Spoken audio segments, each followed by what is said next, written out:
Limitation का meaning बताएं। कमी, बेहतरीन वर्ड है कमी।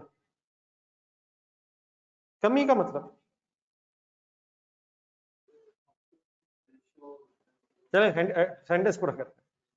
Limitation of financial statements and ratio analysis. क्या फाइनेंशियल स्टेटमेंट्स बनाने से तो लोगों को फायदा मिलता है या बस ऐसे ही है? क्या रेशियो से कोई फायदा है? लेकिन ये कहना है कि फाइनेंशियल स्टेटमेंट्स अगर हमने बना लिए हैं, रेशियो एनालिसिस कर लिया है, तो अब सब कुछ ठीक हो गया, ये नहीं है। रेशियो एनालिसिस में बहुत सी कमियां रह जाती हैं। मीन्स टू से ये 100% परफेक्ट एनालिसिस नहीं है। ये यूजफुल एनालिसिस है, अच्छा एनालिसिस है, फायदामंद है, लेकिन ये कहना कि हमने रेशियो एनालिसिस कर लिया है इसलिए अब 100% काम ठीक हो गया, ये नहीं है। वो क्यों नहीं, वो मैं एक्सप्लेन करता हूँ, लेकिन पहले जरा लिमिटेशन का मीनिंग फाइनल हो गया। क्या लिमिटेशन का मतलब है गलत है? ना गलत है ना सही है। लिमिटेशन मीन्स कुछ रह गया है, मतलब अगर ये भी हो जाता तो ठीक था, लेकिन ये होता नहीं है। लिमिटेशंस भी ज़हन में रखनी चाहिए अगर आप एनालिसिस कर रहे हो, ताकि जिसके लिए एनालिसिस आप कर रहे हैं, जो बंदा आपके पास एनालिसिस के लिए आया, उसे फिर आप ये भी बता सकें कि यार ठीक है मैंने आपको बता तो दिए, लेकिन ये लिमिटेशंस रेशियोज के ज़हन में रख के फाइनल डिसीजन लीजिएगा। वो क्या है? अब नीचे ना 6 दी हुई है, जरा नंबरिंग करें जरा इसकी। 1 2 3 4 5 6 हेडिंग्स है। 1 पहला क्या लिखा हुआ, दूसरा क्या लिखा हुआ है, तीसरा क्या लिखा हुआ है, चौथा क्या लिखा हुआ है, पांचवा क्या लिखा हुआ है, और छठा क्या लिखा हुआ है। ये हेडिंग्स और 6 की 6 याद करने की इंशाल्लाह हम कोशिश करेंगे, लेकिन अगर डिटेल में पहली 4 का पता चल जाए तो शायद सफिशिएंट हो जाए। पहला पैराग्राफ पढ़ लें जरा, एक इंट्रोडक्शन के लिए। कहता है financial statements are time and cost producing. जी, फाइनेंशियल स्टेटमेंट बनाने में टाइम लगता है, और कॉस्ट प्रोड्यूसिंग का मतलब जो लोग बनाते हैं वो फिर पैसे भी मांगते हैं। अकाउंटेंट्स बनाते हैं, वो कहते हैं मुझे पैसे दें, तो पैसे भी लगते हैं, टाइम भी लगता है। Ratio analysis can be used to compare information taken from the financial statements to gain an analytical understanding of the results, financial position and cash flows of the business. This analysis is useful tool especially for an outsider such as underline करने line. ये analysis useful है किसके लिए? Suppliers के लिए है। Lender कौन होता है? लोन देने वाला बैंक्स। इन्वेस्टर कौन है? शेयर होल्डर, जिसने इन्वेस्टर बन के शेयर होल्डर बनना। However, there are number of, वो कहता है यूजफुल तो है लेकिन कमियां हैं, और बेहतर ये होता है कि इंसान अपनी सिर्फ पॉजिटिव ना देखे, अपनी कमियों पे भी ध्यान दे। तो रेशियो एनालिसिस की कमियां क्या हैं? मुझे एक एक मिनट जरा देना है, पहले मैं एक्सप्लेन करूंगा, फिर एक आध एग्जांपल भी शायद साथ दूं, उसको अगर लिखना भी होगा तो पहले लिख लेंगे, फिर उसके बाद इंशाल्लाह आपका जो क्वेश्चन आएगा मैं एक एक एड्रेस करने की कोशिश करता हूँ। सबसे पहले लिखा हुआ historical. All of the information used in the ratio analysis is derived from actual historical results. This doesn't mean that the same results will carry forward in the future. However, you can use the ratio analysis and compare it to historical result for consistency. जरा एक second board पे जरा देखें। मैं अगर आपसे कहूं कि ग्रॉस प्रॉफिट परसेंटेज है 15%, ग्रॉस प्रॉफिट हमने निकाला 2022 में 15%, 2021 में था सपोज 10%, बताएं परफॉर्मेंस कैसी है? इंप्रूव हुई, इंप्रूव हुई। क्या ये 2021 और 22 के साल गुजर गए हैं या अभी गुजरने होंगे? ये साल गुजरे होंगे, प्रॉफिट ग्रॉस प्रॉफिट आया होगा, सेल आई होगी तो हमने वर्किंग की होगी। अब एक साहब हमारे पास आते हैं, वो कहते हैं, ये फॉर एग्जांपल कोई होंडा लिमिटेड है, वो कहते हैं मैंने होंडा लिमिटेड में इन्वेस्ट करना है, मुझे जरा एनालिसिस कर दें। हमने एनालिसिस कर दिया। क्या उसने अभी इन्वेस्ट करना है या कर दिया है? अब यकीनन कोई एग्जिस्टिंग शेयर होल्डर्स भी हो सकते हैं, लेकिन मेरा इस वक्त फोकस किन इन्वेस्टर्स पे है जिन्होंने अभी करना है। अब हम उन्हें कह देंगे जी रेशियो बढ़ रही है, लेकिन इस ग्रॉस प्रॉफिट के बढ़ने का किसको फायदा नहीं है? उस इन्वेस्टर को जिसने अभी इन्वेस्ट करना है। उस इन्वेस्टर को तो किस प्रॉफिट में हिस्सा मिलेगा? अगले साल के। अब क्या अगर ये जरूरी है कि जो 10 और 15% हुआ है अगले साल में ये 15% ही रहेगा या और बढ़ जाएगा या कम हो जाएगा? ये तो रब भी जानता है। हम तो ये देख के बता देंगे भाईजान पिछले सालों में बढ़ रहा था, अब आप भी दुआ करें, इन्वेस्ट करें और दुआ करें कि मौला ये ट्रेंड कंटिन्यू रहे। क्या हम गारंटी दे सकते हैं ये ट्रेंड कंटिन्यू रहेगा? हमने ये एनालिसिस किन फाइनेंशियल स्टेटमेंट से किया है? जो साल गुजर चुके हैं, लेकिन इन फाइनेंशियल स्टेटमेंट्स की बेस पे अपने डिसीजन फ्यूचर का लेना है। फॉर एग्जांपल कोई शेयर होल्डर पहले से मौजूद है, उसको क्या लग रहा है कि परफॉर्मेंस इंप्रूव हो रही है, लेकिन उसे एक और कंपनी नजर आई है उससे 25% है, बताएं वो क्या करे? क्या इधर ही रहे या उधर जाए? लेकिन अगर उधर भी जाएगा तो 25% तो इस साल है, ये ना हो इसके उधर जाने से वही हो जो इधर इसकी वजह से हो रहा है। और ये भी तो हो सकता है जैसे ही यहां से जाए अगले साल ये 30% पहुंची हो। तो रेशियो एनालिसिस हिस्टोरिकल डाटा की बेस पे है। ये हिस्टोरिकल वर्ड समझ आ जाएगा, गुजरे हुए डाटा की बेस पे है, लेकिन इस डाटा की बेस पे डिसीजन फ्यूचर का होना है। तो हम ये नहीं कह सकते कि ये जो हो गया है यही होगा।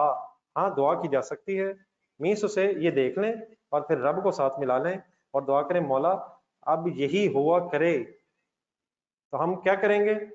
हम अगर एनालिसिस किसी के लिए करेंगे तो उस बंदे को समझा देंगे कि यार ये हो चुका है, अब आप इन्वेस्ट करना चाहते हैं, मैं रोकता नहीं हूँ, लेकिन आपको दुआ करनी पड़ेगी कि अल्लाह करे ये पॉजिटिव ट्रेंड्स कंटिन्यू रहें, क्योंकि हमें नहीं पता फ्यूचर में क्या होना है। मैंने तो आपके सामने हिस्टोरिकल डाटा की बेस पे एनालिसिस कर दिया है। तो व्हाट इज अ पहली कमी कि हम हिस्टोरिकल डाटा की बेस पे ही वर्किंग करते हैं, और हम फ्यूचर की वर्किंग की बेस पे क्यों नहीं कर लेते? क्योंकि फ्यूचर हमें पता ही नहीं है। तो व्हाट इज द फर्स्ट कमी? असूलन तो किस डाटा की बेस पे होना चाहिए? फ्यूचर के। लेकिन फ्यूचर का डाटा कहां से आएगा? वो तो तभी पता चलेगा जब वो फ्यूचर गुजर जाएगा। जैसे ही वो फ्यूचर गुजरेगा वो फिर हिस्ट्री बन जाएगा। तो फ्यूचर के डिसीजन ले रहे हैं हिस्टोरिकल की बेस पे, तो ये पता होना चाहिए। तो बात समझ आ गई? अब जरा एक सेकंड इंग्लिश में पढ़ लें दोबारा। All of the information used in ratio analysis is derived from actual historical results। सब क्लियर है यहाँ तक? This does not means that the same results will carry forward in the future। समझ आता है? However, you can use ratio analysis and compare to the historical results for। हम इसका ये भी मतलब नहीं कि रेशियो एनालिसिस का कोई भी फायदा नहीं है, कर लें, एक थोड़ा सा आइडिया जरूर हो जाएगा, लेकिन डिसीजन जब ले रहे होंगे तो इंशाल्लाह कहना ही पड़ेगा कि इंशाल्लाह अल्लाह मालिक जी। ओके, पढ़े दोबारा खासतौर पर पहले जो 2 सेंटेंसेस हैं जी। ऑनलाइन स्टूडेंट्स आपको समझ आ गया? क्या ये जो डाटा हम देख रहे हैं हिस्टोरिकल है? तो क्या ये भी जहन में रखना है डिसीजन फ्यूचर का करते हुए कि जो हमने देखा है ये हो चुका है, और हम क्या उम्मीद रख रहे हैं कि अगर ये पॉजिटिव हुआ है तो आगे भी और पॉजिटिव हो, ये उम्मीद ही है। चलो आगे। देन सर सेकंड है इन्फ्लेशन जी। ऑनलाइन स्टूडेंट्स आपका तो नहीं कुछ सवाल? इन्फ्लेशन वर्ड सुना है सर आपने? इन्फ्लेशन से क्या होता है? प्राइसेस बढ़ जाती हैं। तो जरा ज़हन में रख के पहले मैं पढ़ देता हूँ, फॉर एग्जांपल में आपको। If the rate of inflation has changed in any of the period under review, this can means that the numbers are not comparable। For example, if the inflation rate was 10% in the 1 year, sale would appear to have 10% of the preceding year when the sales didn't change as at all। एक second board पर गौर से देखें। For example 2021 में आपकी cell थी 200 million और 2022 में आपकी सेल है 220 मिलियन। बताएं सेल में इजाफा है? और सर जी है। कैलकुलेटर पकड़ के बताएंगे तो हॉरिजॉन्टल एनालिसिस करके दिखाएं कितने % इजाफा है।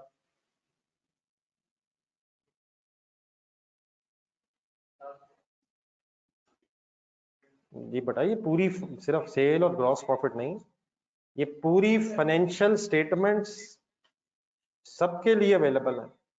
ये जो हम फाइनेंशियल स्टेटमेंट्स बनाना सीख रहे हैं ये हम शेयर होल्डर्स के लिए बना रहे हैं। हम कंपनी में होके शेयर होल्डर्स के लिए बना रहे हैं, लोगों के लिए बना रहे हैं।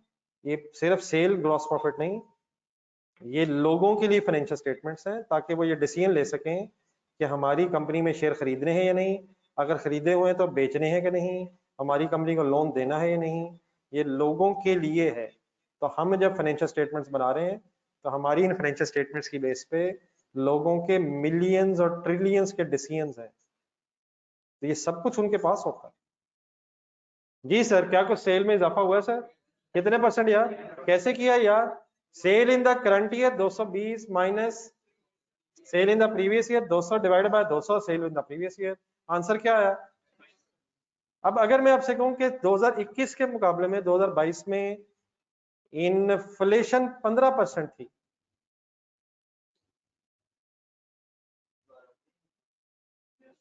तो क्या सेल्स में इजाफा हुआ है या कमी हुई है? अगर इन्फ्लेशन 15% थी तो कम से कम 200 मिलियन को, कैलकुलेटर पकड़े, 15% करें 200 मिलियन का, 200 मिलियन का 15% 30, तो अगर इन्फ्लेशन 15% है तो हमारी सेल कम से कम 230 मिलियन तक तो जानी चाहिए थी। इन्फ्लेशन क्या होती है? प्राइसेस के बढ़ने से क्या हमारी सेल नहीं बढ़नी चाहिए?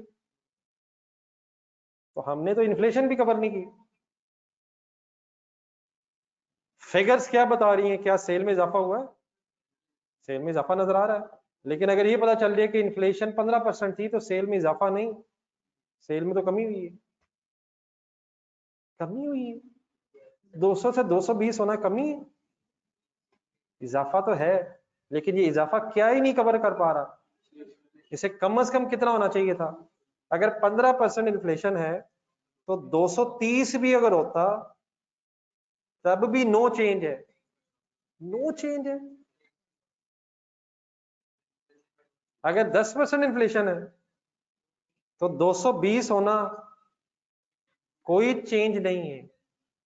अगर 10% इन्फ्लेशन और 220 से ज्यादा होती फिर इजाफा है। और समझ आ रही मेरी बात प्लीज? अगर 15% इन्फ्लेशन है तो हम तो डिक्रीज हुए हैं। इन्फ्लेशन अगर 15% है तो 230 पे तो कम से कम होना चाहिए था, और अगर 220 पे है तो चेंज इंप्रूव नहीं हुए हम तो डिक्लाइनिंग ट्रेंड पर चले गए। तो अब कभी हमने इन्फ्लेशन एडजस्टमेंट नहीं पढ़ी रेशियो एनालिसिस में, तो क्या पढ़ी है? हम जस्ट फिगर्स को कंपेयर कर लेते हैं, लेकिन क्लाइंट को बताते हुए हमें ये भी बताना चाहिए कि ये जो फिगर्स हैं इनमें इन्फ्लेशन एडजस्टमेंट हमने कोई नहीं की है, ये बस हमने ग्रॉस फिगर देख के आपको बता दिया है, बाकी इन्फ्लेशन भी जहन में रख के वर्किंग करें, ठीक है? और अगर वो कहे यार आप ही कर दें तो हम उसे कर देंगे, लेकिन इंशाल्लाह फीस पे बढ़ा देंगे। क्या एडजस्ट नहीं करते हम? इन्फ्लेशन, लेकिन वो जहन में जरूर होनी चाहिए, और फाइनल डिसीजन इन्फ्लेशन सामने रख के करना चाहिए कि इन्फ्लेशन को एडजस्ट करके इंप्रूवमेंट है या नहीं है। अब जरा एक सेकंड दोबारा पढ़ें। If rate of inflation has change in any period under review this can means, अब ये समझ आता है नंबर्स आर नॉट कंपेरेबल। ये 200 220 एज इट इज कंपेरेबल क्यों नहीं है? क्योंकि इसमें तो इन्फ्लेशन के फैक्ट आ गए हैं, तो इन्फ्लेशन का फैक्ट लेके कंपेयर होना चाहिए। लेकिन बहरहाल इसका ये मतलब नहीं कि हम रेशियो एनालिसिस करते हुए इन्फ्लेशन ले लेंगे, जहन जरूर में रखना।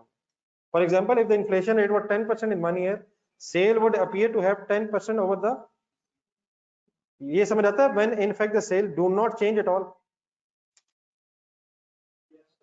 सेल अगर 10% इन्फ्लेशन थी तो सेल 200 से 220 पे गई है, क्या चेंज आया? और आया तो है यार 220 मिलियन का, लेकिन इन्फ्लेशन की वजह से सारा चेंज है, सेल में कोई चेंज नहीं आया हुआ। तो हमारा जो सारी डिस्कशन है इसमें जो फार्मूले बने हुए हैं इसमें हम इन्फ्लेशन एडजस्टमेंट कभी नहीं करेंगे, रेशोज हम वही करेंगे जो करेंगे, लेकिन जब डिसीजन लेंगे लोगों को बताएंगे तो अपने जहन में फिर इन्फ्लेशन भी रख के बताना है। क्या मेरी इस बात का मतलब ये कि अब फार्मूले बदलने लगे? क्या मेरी इस बात का मतलब क्या है? फार्मूले वही हैं, वर्किंग्स वही हैं, लेकिन जब हम ओपिनियन देंगे तो हम लोगों को बताएंगे कि इन्फ्लेशन की एडजस्टमेंट इसमें कवर्ड नहीं है, ये कमी है इस एनालिसिस में कि हमने इन्फ्लेशन को एडजस्ट नहीं किया। हाँ, डिसीजन लेते हुए हम जरूर कहेंगे कि इन्फ्लेशन को भी देखा जाए, और अगर वो कहे यार आप ही देख दें तो हम कहेंगे कोई मसला नहीं, हम ही देख देते हैं, लेकिन इंशाल्लाह फिर किसी रेस्टोरेंट में मिलेंगे और दोबारा डील जीरो से शुरू करेंगे। ये वो रेशियोज हैं जो विदाउट इन्फ्लेशन है, अगर आप चाहते हैं कि विद इन्फ्लेशन हो तो कोई मसला नहीं है इंशाल्लाह, लेकिन डीलिंग के लिए आज शाम को इंशाल्लाह किसी अच्छे से रेस्टोरेंट में मुलाकात होगी, ठीक है? हो सकता है वो कि रहने दें, हम कहेंगे नहीं नहीं रहने क्यों दें यार, एनालिसिस अच्छा हो जाएगा, देख लें, आपकी मर्जी, कहीं आपके पैसे ना डूब जाए। फिर हम एक नई गेम चलाएंगे और पूरी कोशिश करेंगे वो कन्विंस हो जाए। और ये भी फिर कह सकते हैं यार खाना हमारी तरफ से क्या हो गया यार, वहां जाके फिर और कोई गेम चला लेंगे। व्हाट इज द मीनिंग, क्या पढ़ रहे हैं इस वक्त हम जर्नलिस्ट? ओके नहीं, क्या पढ़े, इन्फ्लेशन नहीं पढ़ रहे हम, क्या पढ़ रहे हैं, कमियां पढ़ रहे हैं। व्हाट इज द पहली कमी, हिस्टोरिकल डाटा की बेस पे फ्यूचर प्रेडिक्ट करने की कोशिश हो रही है। व्हाट इज द सेकंड कमी, इन्फ्लेशन भी दुनिया में होती है और इन्फ्लेशन एडजस्ट किए बगैर हम अपनी वर्किंग कर रहे होते हैं, जो असूलन नहीं होनी चाहिए, लेकिन ये भी एक कमी है। चलो आगे स्टूडेंट्स, ये कमरा सब समझ आ गया आपको? जरा दो हेडिंग्स बता दें जो हो गई हैं।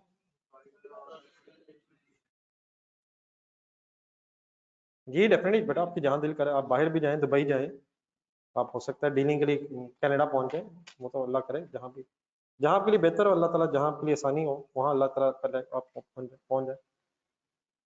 ये कौन सी दो होगी, सॉरी मैं सुन नहीं सका। हिस्टोरिकल इन्फ्लेशन, और कौन सी चार रह गई, देख के पता नहीं।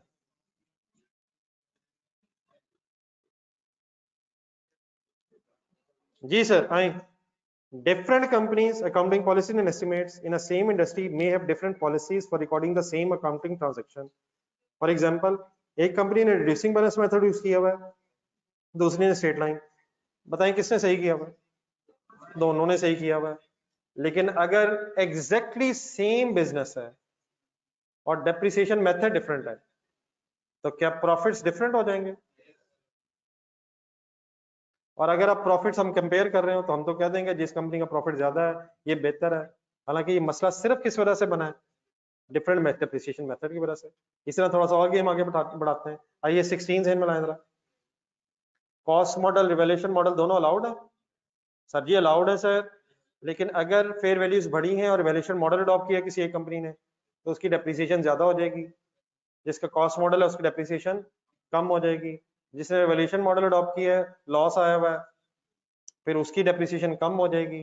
तो डिफरेंट पॉलिसीज डिफरेंट होने की वजह से भी प्रॉफिटेबिलिटी डिफरेंट हो जाएगी। हम तो कह देंगे प्रॉफिट हायर द बेटर होता है, तो बाद में हो सकता है पॉलिसीज डिफरेंट होने की वजह से ये मसला हुआ हो। एक और एग्जांपल लिखी हुई है, फाइफो सही है, वेटेड एवरेज सही है?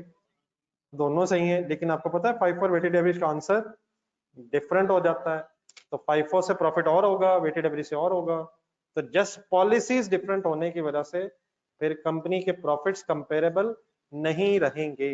अब सेम इंडस्ट्री को कंपेयर किया जाता है, होंडा लिमिटेड है और बाकी कार कंपनीज है, कंपेयर किया जा सकता है, लेकिन अगर इनमें पॉलिसीज ही डिफरेंट है तो इवन देन कंपैरिजन ठीक नहीं हो रहा। लेकिन ये हमारी मजबूरी है, समटाइम स्टैंडर्ड में चॉइस दी होती है और चॉइस अगर अडॉप्ट की है किसी ने तो वो गलत नहीं है, लेकिन एनालिसिस करते हुए इसको भी जहन में रखना चाहिए। समझ आ गया प्लीज? क्या ये कमी है या गलती है? असूलन क्या होना चाहिए था, सब सेम पॉलिसीज अडॉप्ट करते ताकि सही कंपैरिजन होता, लेकिन ये हो नहीं सकता, इसलिए ये कमी भी रह जाती है। दिस मीन्स, एक बड़ा अच्छा सेंटेंस लिखा हुआ है इसी पॉइंट नंबर 3 में, this means comparing the ratio analysis of different companies may be like comparing, क्या सेब और ऑरेंजेस को आपस में कंपेयर किया जा सकता है? कौन सी कंपनी सेब बन जाएगी, एप्पल बन जाएगी, कौन सी कंपनी ऑरेंज बन जाएगी? जिसने रिड्यूसिंग बैलेंस यूज किया है उसे एप्पल या ऑरेंज कर रहे हैं, और जिसने स्ट्रेट लाइन मेथड यूज किया है, क्या एप्पल्स का कंपैरिजन एप्पल से ही होना चाहिए और ऑरेंजेस का? लेकिन अगर पॉलिसीज डिफरेंट है तो फिर ये बिल्कुल उसी तरह ही हो जाएगा जिस तरह हम एप्पल्स और ऑरेंजेस को कंपेयर करके कहें यार एप्पल इतना लाल सुर्ख है और वो ऑरेंज कलर कितना डल सा है, उसके अंदर से बीज निकल रहे हैं, उसके अंदर से उस तरह के बीज, उसके अंदर ब्लैक कलर के बीज निकलते हैं। तो ये जो हम कंपैरिजन कर रहे हैं हमारा कंपैरिजन ही ठीक नहीं है। किसको किससे कंपेयर होना चाहिए? एप्पल्स को एप्पल से, ऑरेंजेस को ऑरेंजेस से। लेकिन अगर पॉलिसी डिफरेंट हो गई है तो कोई एक कंपनी एप्पल बनी होगी, फिर दूसरी कंपनी ऑरेंज बनी होगी, तो फिर ये कंपैरिजन करना ऐसे ही यूजलेस सा होता जाएगा।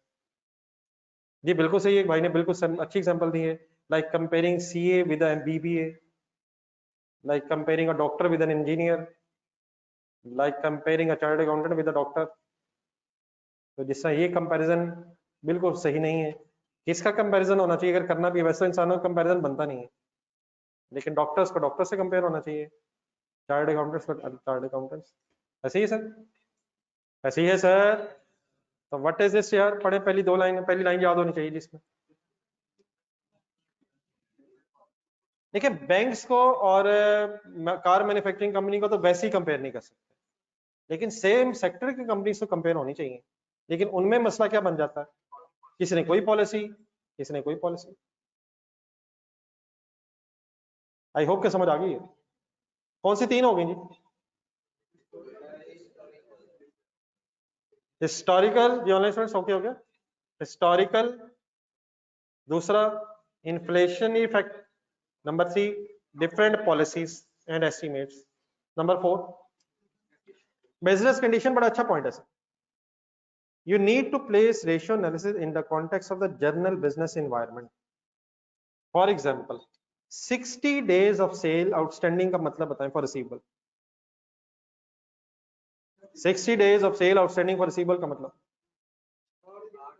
60 दिनों में पैसे ले रहे हैं, 60 दिनों में कस्टमर से पैसे ले रहे हैं, might be considered poor in the period of a rapidly growing business environment, but might be excellent during an economic contraction, economy सुकड़ रही है, when customers are in severe financial condition and unable to pay their bills। 2020 में 2020 में corona आया था,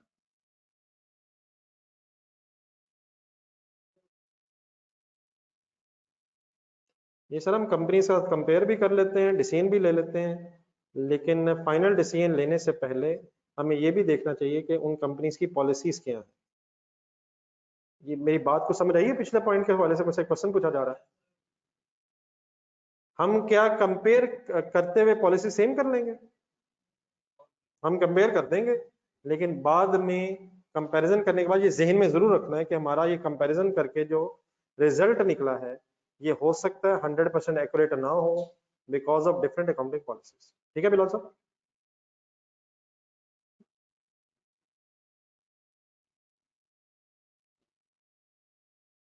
जी बिलाल साहब okay please.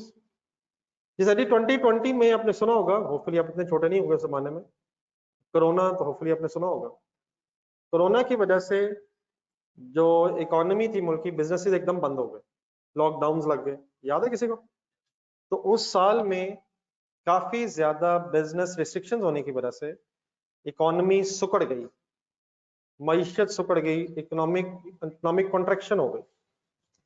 अब 2021 में जब लॉकडाउन खत्म हुए तो दोबारा बिजनेस ग्रो होना शुरू हो गए। अब अगर 2021 की रेशियोज को 2020 से कंपेयर किया जाए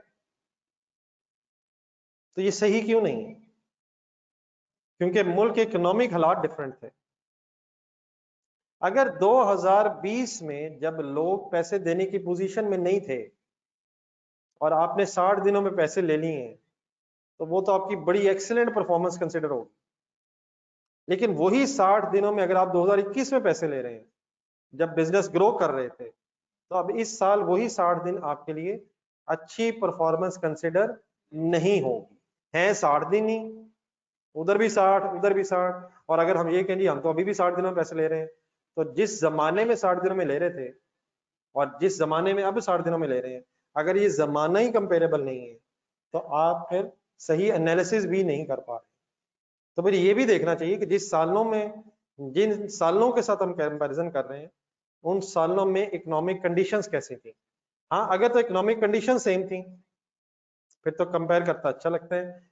अगर इकोनॉमी उस वक्त भी सही नहीं चल रही थी, अब भी सही नहीं चल रही, फिर तो 60 डेज लेना अच्छी बात है। लेकिन अगर इकोनॉमी किसी साल बहुत अच्छी थी, किसी साल बहुत खराब चल रही थी और उसमें अगर सेम रेशियोज आ भी जाए तो आप सही कंपेयर नहीं कर पा रहे। बात मेरी को समझ आ गई? अब एक सेकंड सेंटेंस जरा दोबारा पढ़ना मेरा।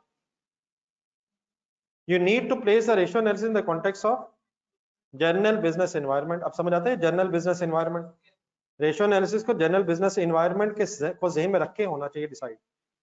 For example 60 days cell outstanding for receivable might be considered. आप बताएं किन सालों में ये पुअर परफॉर्मेंस कहलाएगी?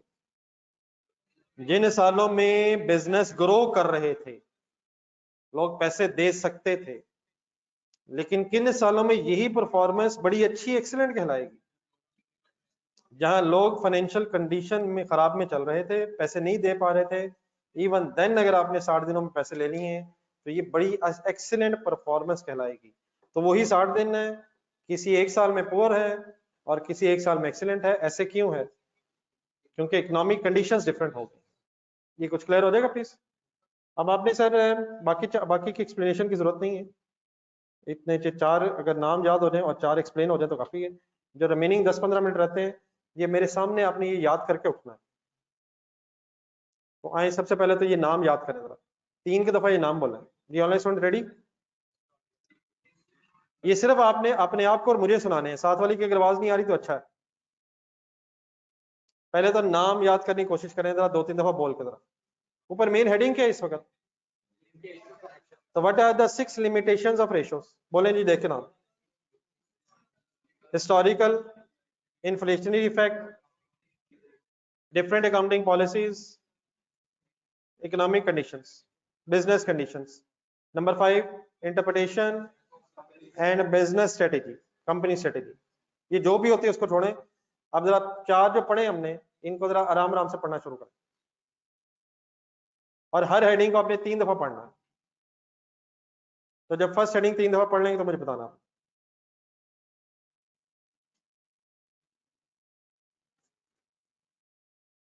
जी ऑनलाइन स्टूडेंट शुरू हो गया मिशन का?